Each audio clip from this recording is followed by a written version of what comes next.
Tutorial 16. Hello and welcome. The following tutorial explains how to display models charts. Charts for single models can be presented in the Charts screen, viewed by clicking the Charts icon in the model's main screen.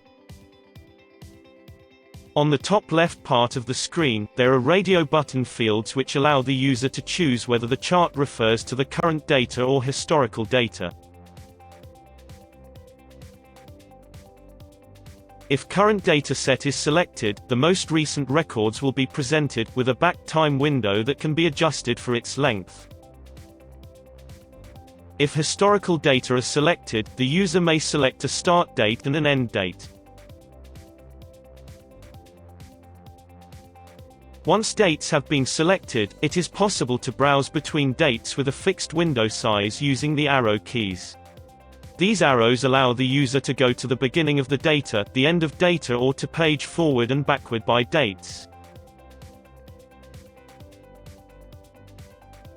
The chart type field allows the user to choose the chart type. According to the chart type chosen, you can choose the relevant variables in the right window. The Format tab allows the user to choose each variable's color and the scale size. Please note that multi-parameter charts, such as similarity and noise, are generated by the proper detector, and hence will exist only if the proper detector has been defined.